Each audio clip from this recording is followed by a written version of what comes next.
il renchérit que les documents juridiques et administratifs mis à la disposition du ministère de la Justice en vue de l'attribution du marché montrent qu'il dispose de la capacité financière et technique pour financer le marché et pour l'exécuter. S'agissant du statut social des associés, il dénonce l'acharnement du ministère public à l'égard de M. Willy Mosheni Enemi et de Mme Inamahoro Ange-Marie Aurore, alors que le premier avait déjà cédé ses parts sociales. Il explique que les associés ne sont pas responsables des dettes sociales, mais sont responsables des dettes sociales qu'à concurrence de leur mise en ce que l'immatriculation offert à la société un patrimoine propre. Il précise que les associés au sein d'une SARL n'ont pas la qualité de commerçant et n'engagent aucune responsabilité pénale des faits de la société. Quant au caractère séquestre du compte ouvert dans les livres de la Roban, il révèle que, selon les dépositions de M. Hervé Sossongo et Amon Sossongo de la Roban, le compte devra d'abord être courant avant de devenir séquestre par convention de parties. Il invoque à ce sujet sa lettre du 14 avril 2025 précitée, adressée à la directrice générale de la société Zan Construction, qui lui avait recommandé d'ouvrir un compte séquestre à la banque précitée où étaient logés les fonds destinés au financement du dit projet. Pour ce qui est des travaux d'études de sol, le prévenu Moutamba soutient que cette question a été balayée par le témoignage du professeur Tito Imbaya de l'Université de Kinshasa, qui a affirmé que les travaux d'études de sol du site ont été réalisés par lui sur consultation de M. Alain Chris via la société MK Architecture, sous-traitée par la société Zaran Construction. Dans ces réquisitions, le ministère public a sollicité de la Cour la condamnation du prévenu Constant Moutamba Tongunga à la peine de 10 ans de travaux forcés, assortie de l'interdiction du droit de vote et du droit d'éligibilité pendant 10 ans après l'exécution de la peine, de l'interdiction d'accès aux fonctions publiques, quel qu'en soit l'échelon, de la privation du droit à la condamnation conditionnelle et à la réhabilitation, ainsi qu'à l'extourne de la somme détournée. La Cour de cassation note que l'article 145 alinéa 1er du Code pénal livre 2 dispose que tout fonctionnaire ou officier public, toute personne chargée d'un service public ou parastatal, toute personne représentant les intérêts de l'État ou d'une société étatique au sein d'une société privée, parastatale ou d'économie mixte en qualité d'administrateur, de gérant, de commissaire au compte ou à tout autre titre, tout mandataire ou préposé des personnes énumérées ci-dessus, qui aura détourné des deniers publics ou privés, des effets entraînant lieu, des pièces, titres, actes, effets mobiliers qui étaient entre sa main, soit en vertu, soit à raison de sa charge, sera puni d'1 à 20 ans de travaux forcés. Il ressort de l'analyse de cette disposition légale que l'infraction de détournement est l'acte par lequel l'individu déterminé par la loi, qui a reçu entre ses mains, soit en vertu, soit à raison de sa charge, des fonds appartenant ou confiés aux organismes publics ou des fonds confiés aux organismes publics, mais destinés aux particuliers ou des biens, de les distraire de leur originelle affectation. Il peut donc porter sur les deniers publics et résulter de la vente ou du don de la chose à un tiers, de sa mise en gage, du refus de la restituer, bref, de tout acte par lequel l'agent se comporte en propriétaire. Son établissement dans le chef d'un prévenu requiert, outre sa qualité d'agent public, une chose objet de détournement, laquelle doit s'être retrouvée entre ses mains, soit en vertu, soit en raison de sa charge, l'acte matériel de détournement et l'élément moral. S'agissant de la qualité d'agent public, la Cour retient que l'article 147 du Code pénal livre congolais livre 2, du Code pénal congolais livre 2, tel que modifié et complété par l'article 1er de la loi numéro 05/006 du 29 mars 2005, modifiant et complétant le décret du 30 janvier 1940, entend par agent public tout fonctionnaire ou tout employé de l'État ou de ses institutions, y compris ceux qui ont été sélectionnés, nommés ou élus pour entreprendre des activités ou exercer des fonctions au nom ou au service de l'État à tout niveau de sa hiérarchie. Dans le cas d'espèce, la Cour constate qu'au moment des faits, en sa qualité de ministre d'État, ministre de la Justice et garde des Sceaux, le prévenu Constant Mutamba Tunganga était incontestablement agent public. Concernant la chose objet du détournement, elle relève qu'elle peut consister en des deniers privés, des effets en tenant lieu, des pièces, titres, actes, des faits mobiliers et des deniers publics. Ces derniers sont définis comme étant l'argent de l'État, des collectivités publiques et des établissements publics soumis au régime de la comptabilité publique. Il s'agit complètement de fonds et disponibilités financières, en l'occurrence l'argent liquide ou sommes inscrites au crédit des comptes bancaires. En l'espèce, la Cour note que le prévenu avait ordonné le virement au compte de la société Zone Construction de 19 900 000 $ américains qui appartenait au gouvernement congolais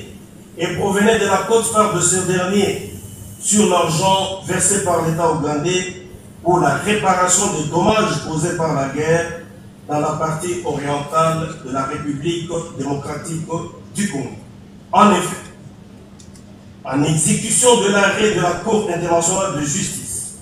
numéro rôle général 116, du 9 février 2022, qu'il avait condamné au paiement de 325 millions de $ destinés à l'indemnisation individuelle, collective et aux réparations des dommages environnementaux, la République de l'Ouganda verse de l'argent dans le compte ministère de la Justice V/C Frivao, qui est réparti entre le Fonds spécial de réparation et de l'indemnisation aux victimes des activités ici de l'Ouganda en République démocratique du Congo, ou leurs ayants droit Frivao en même régime. Elle précise que les deniers publics doivent se trouver entre les mains de l'agent public, soit en vertu, soit en raison de sa charge. Il doit donc soit en être dépositaire public directement ou indirectement, soit que ceux-ci lui ont été remis, non parce qu'il était autorisé à l'exiger, mais spontanément par suite de la confiance que commande la position qu'il occupe. Dans le cas sous-exemple, la Cour retient que les deniers publics précités étaient sous la gestion du prévenu et que ce dernier ne pouvait en disposer que sur autorisation du gouvernement.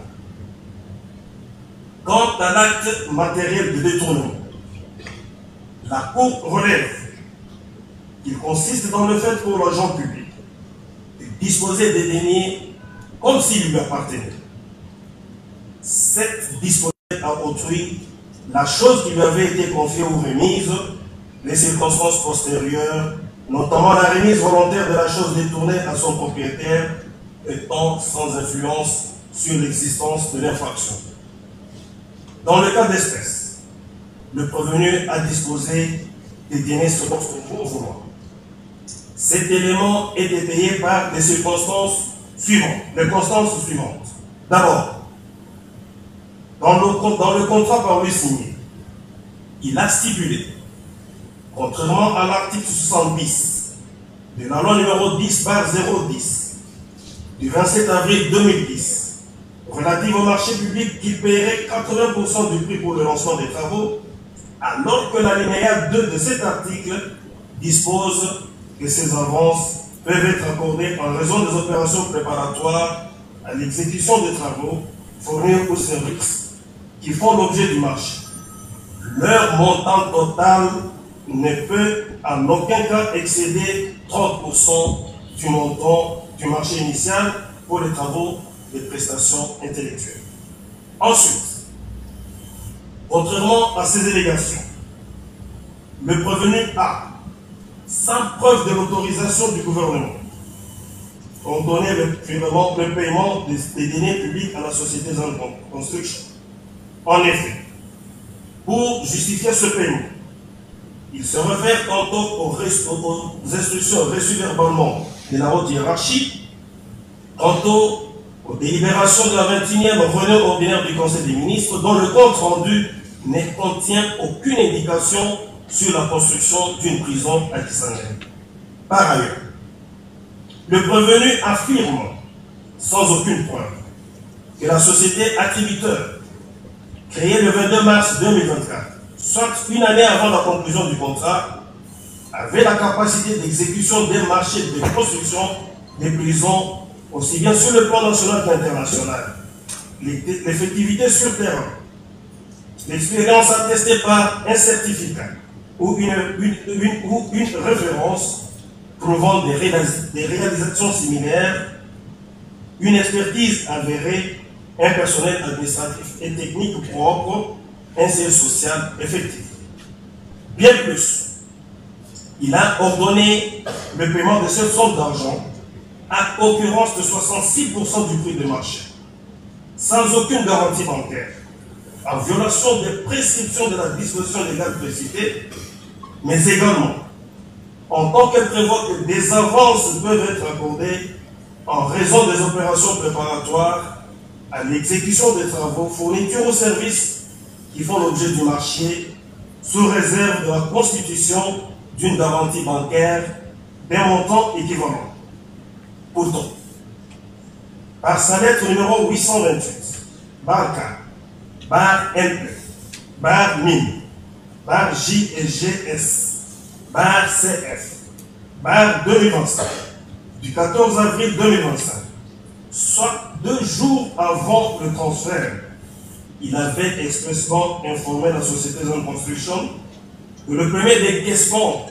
devait être de 30% au coût total du marché à titre de démarrage des travaux. Enfin, il a ordonné le versement de cet argent dans un compte courant et non comme il a prétendu dans un compte séquestre qui pouvait en garantir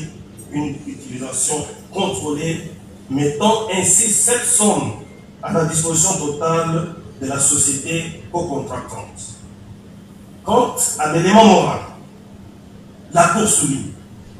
qu'il est caractérisé par l'intention frauduleuse. En effet,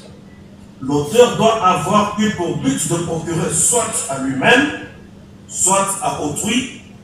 un avantage quelconque au préjudice de l'État. La preuve de cette intention frauduleuse est établie soit sur base de présomptions graves, précises et concordantes, soit sur base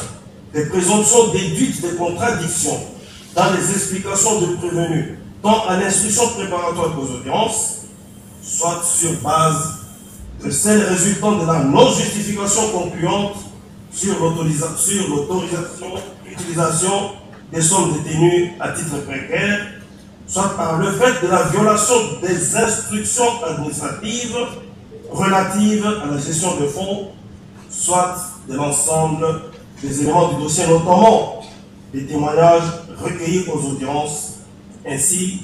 que du fait que le prévenu s'est procuré ou a procuré au tiers un avantage illicite. En l'espèce, la Cour retient que le prévenu Moutamba avait agi avec intention d'enrichir frauduleusement la société Zone Construction SARL, la contractante. Cette intention frauduleuse est déduite aussi bien de la violation constante et systématique des règles de procédure des marchés publics, de la précipitation avec laquelle il avait agi, ainsi que du repentir tardif dont il fait montre après coup.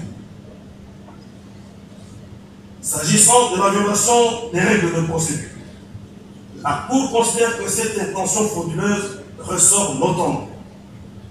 de la violation de l'article 42 de la loi numéro 10/010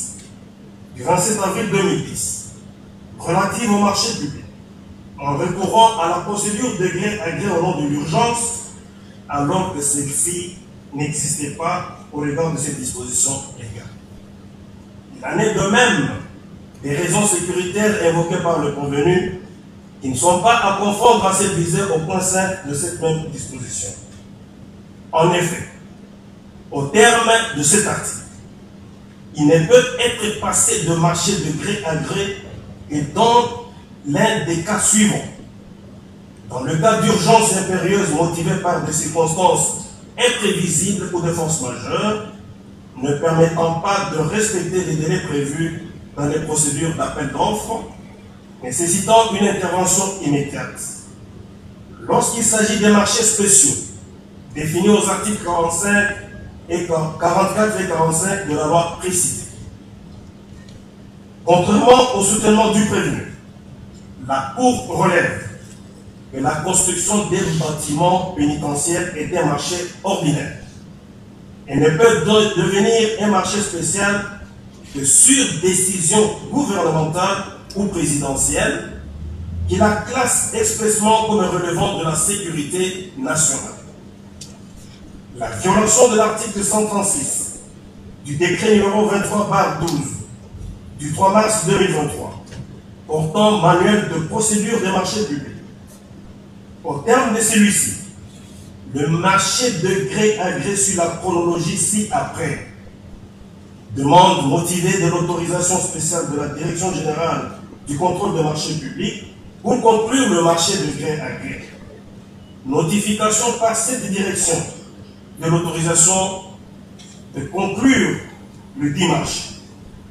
Demande de non-objection sur le projet du marché, soumission du marché à l'approbation de l'autorité compétente et enregistrement du marché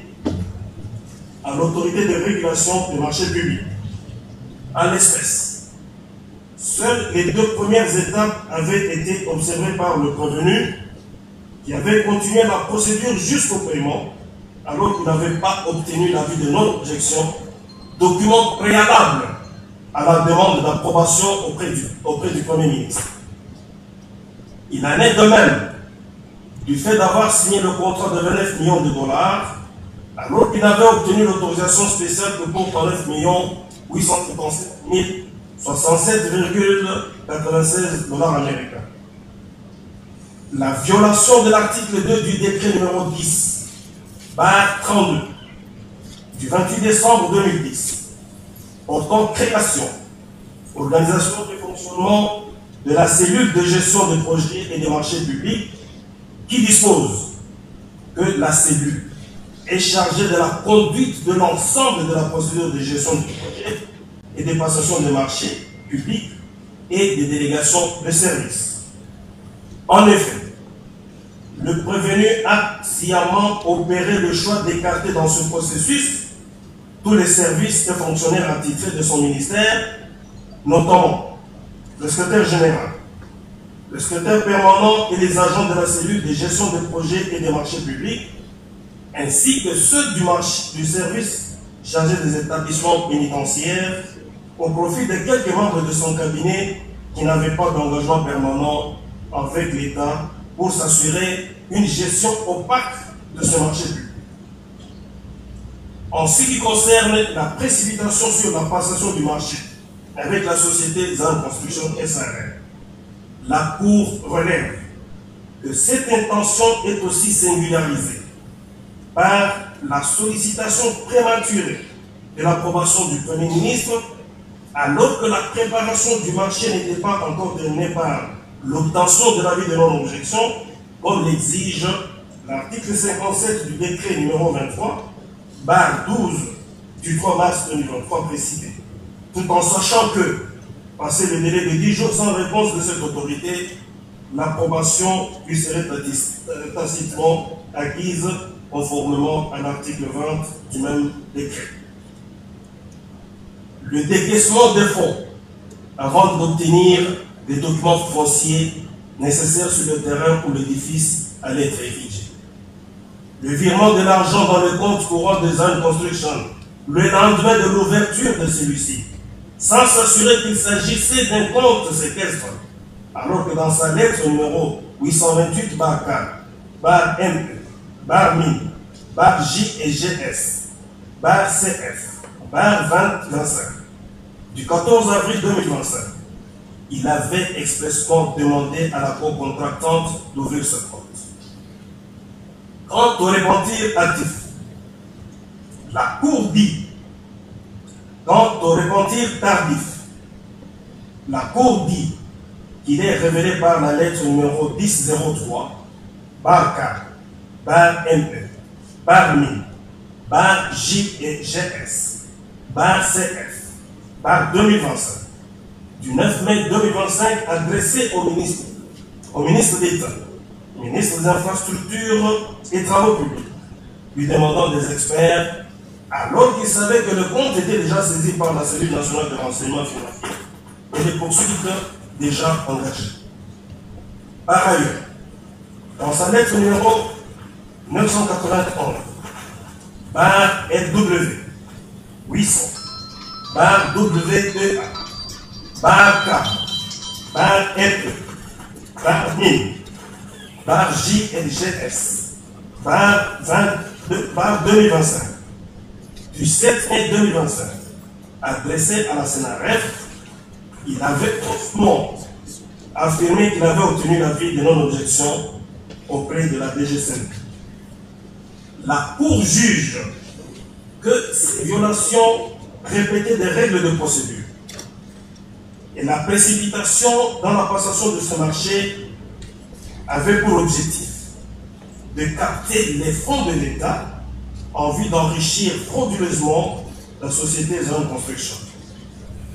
Cela est d'autant plus vrai que le procès verbal de négociation relative au marché de construction du centre pénitentiaire daté du 16 décembre 2024 fait référence à la lettre numéro 316 bar DGCMP, bar DG, bar DCP, bar D1, bar JMZ, bar 2025, du 26 février 2025, qui lui est pourtant postérieure par la société par laquelle la DGCMP avait accordé l'autorisation spéciale pour prévenir.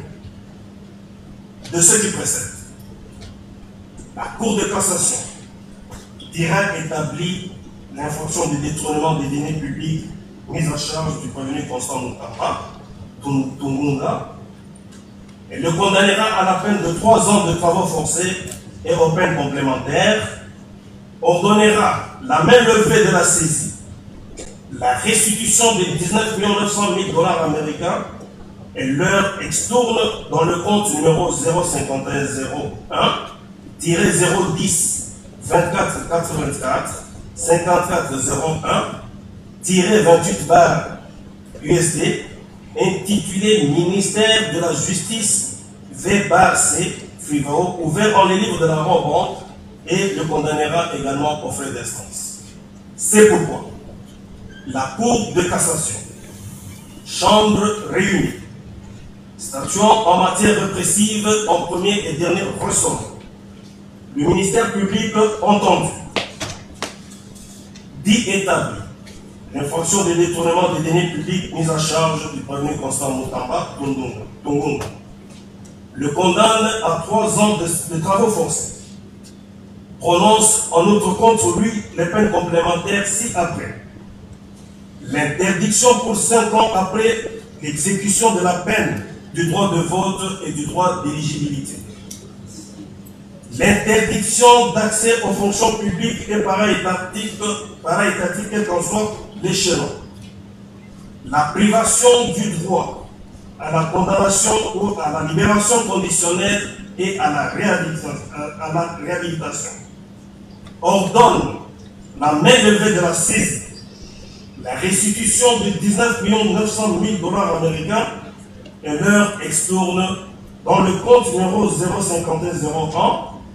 05101-010 24 84 54 01-28 PSD intitulé Ministère de la Justice V/C Fribourg ouvert en le livre de la Roman. Le condamne aux frais d'instance. La Cour a ainsi jugé et prononcé à l'audience publique du 2 décembre 2025 à laquelle siège à l'audience publique du 2 septembre 2025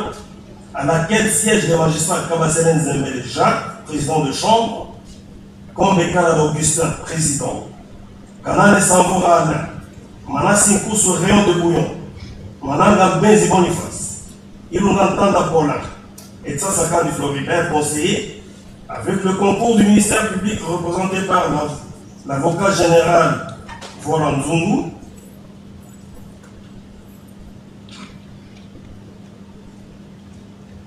et l'assistance de M. Mboyo Bolili, greffier du siège.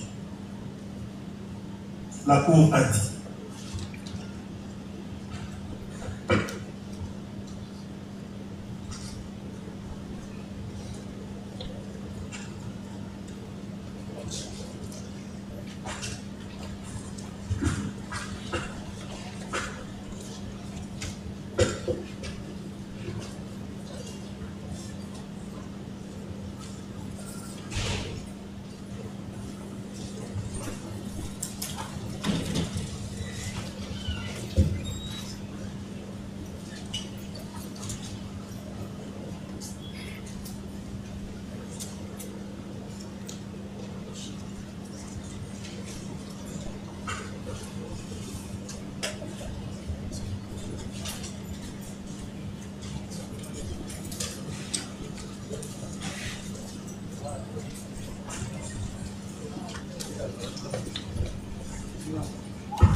plus rien n'est subsistant à l'extrait de rôle, l'audience est levée.